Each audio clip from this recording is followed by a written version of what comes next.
Opponents of school choice in North Carolina are attacking the curricula in private schools. They argue that opportunity scholarship vouchers are helping to send students to schools that won't prepare them adequately for college-level coursework or certain careers. One person who has heard this argument before in other parts of the country is Matthew Ladner. He is Senior Research Fellow at the Charles Koch Institute. Thanks for joining us. Thanks for having me.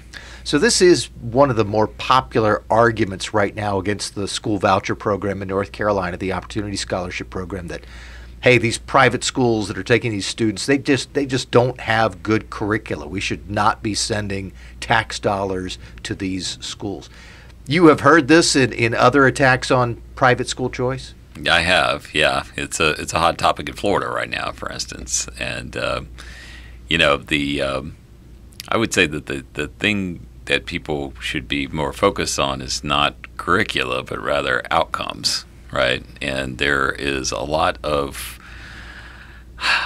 I don't see any other word to use, but prejudice, right? There's this prejudicial notion that private schools won't teach science, right? I've even seen news articles from Florida newspapers where people are talking about hillbilly science and snake handling and all this stuff, okay?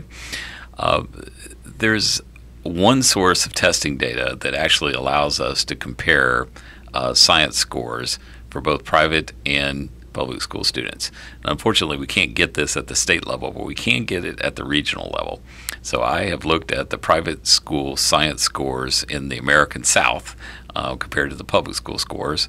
And what you see is, consistently, is that private school students perform at a higher level on science, display higher levels of science achievement and knowledge than the public school students. So it's really not a basis on which you'd want to deny families freedom and opportunity to choose the sort of school they want to send their child to. Why do you think we're hearing this argument? I think that opponents of parents being able to direct their children to the schools that best fit their needs make a lot of different arguments. They come in different flavors. At the end of the day, there is an urge on the part of some people to think that we ought to standardize the education of children, that there ought to be, everyone needs to be doing the same thing. And then there are others of us who think that there should be variety and diversity in education, and that we should allow families to direct the students to the best fit schools, right? That's not necessarily the best air quote school based on something like standardized test scores, right? I mean, because people's needs are much more varied than that. The bottom line is that every bit of testing data that anyone can get their hands on in terms of science indicates that the private schools are teaching science to their kids. Or I should put it this way: if you want to use science scores as a justification to get rid of school choice, the river's going to have to flow both ways, and we're going to have to say, what's going on in the public schools because their science scores are lower. That is the voice of Matthew Ladner. He is Senior Research Fellow at the Charles Koch Institute. Now, there was a study recently led by the League of Women Voters that dealt with this issue in North Carolina and the vouchers, talking about the curricula. It came out at about the same time as a research study from NC State University that showed our school vouchers were having a positive and statistically significant impact on low-income students and their student achievement. That probably sounds a lot more in line with what you're hearing in other states as well. Yeah, and there's a tremendous amount of empirical research around the country showing that when families have the opportunity to choose schools, that it's actually mutually beneficial. Right, that the process by which parents exercise these choices actually has a beneficial impact on the test scores and the performance of the public schools. Right, I think that it's pretty obvious. Right, if we were starting a schooling system from scratch, that what we would not do is want to have schooling exclusively done by government entities with a monopoly and not allow anyone to go anywhere else, right? That is a recipe for a lot of the problems that we actually do see, right? So Public education funding is guaranteed in all state constitutions. I assume it's guaranteed here in the North Carolina Constitution. And I assume that if we had a poll of the public in North Carolina, we'd find overwhelming support for that notion, right?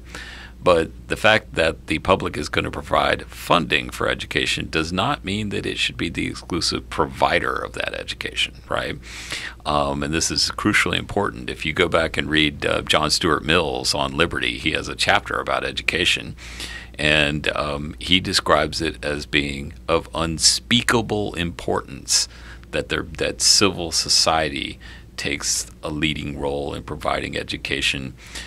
Because otherwise, he describes what would happen is that schooling will simply become, what he describes as a mold, right? That there will be a tyranny of the mind, and that we'll simply be shaping people in the mold, whether that mold is controlled by, a king or bishops or the majority opinion of the day, right? And that impulse is ultimately illiberal. Right, we need to be tolerant of people having differences of opinion about science, about other things, right, and allowing sort of a peaceful coexistence rather than yield to this urge to try to make everything the same. One of the things that we've talked about North Carolina's Opportunity Scholarship Program is the fact that our General Assembly has built in additional funding year after year, going out for about the next 8 to 10 years until the program is substantially larger than it is now. Based on what you know about how school vouchers are working across the country, are they setting us on the right path there? Yeah, in fact, I understand that despite the regular funding increases, that there are also wait lists or more parents that want into these programs than the funding will allow, even with the increases, right? So the evidence is pretty clear that providing families with opportunities is a source of K-12 improvement that you cannot get from any other source, right? There are other strategies that states do to try to improve K-12 outcomes. They have a mixed record, I would say, right? But these strategies are always top down. Free and opportunity is bottom up, right? And it gets down to the basic fact that no one knows the individual needs and aspirations and hopes of a child better than the child's own family, right? And that sorting process where, maybe your oldest child is a musician and would like to attend an arts-focused school, and maybe your younger child is more focused on science and technology and engineering, right? A lot of what we're seeing around the country is getting away from the idea that one size fits all, right? That you could have one big school, and that one big school will have every program and will fit every need. What the evidence is strongly pointing us in the direction of is that having more specialized schools, smaller schools, schools where the staff knows the name of every student, right? I call this kind of the Cheers theme song of schooling, right? You want to be where everybody knows your name. That there are big benefits to that, right? There are big benefits to having smaller schools where there is a shared culture, a shared agreement about what constitutes a high-quality education. And what you see when you have that, and you can have successful schools that are public, private, charter, whatever, right? If you have that, if you have a shared focus on what constitutes a high-quality education, you can get much better results, higher graduation rates, a lot more of what the public wants and desires out of their investment in education, right? And all of these things can be done for no additional cost, right? I mean, it's simply providing people with freedom and opportunity, when you do that, you get rewarded in a way that there's no top-down policy, no matter how much you want to put money into it, right, that could ever replicate that decentralized process. So it is of crucial importance.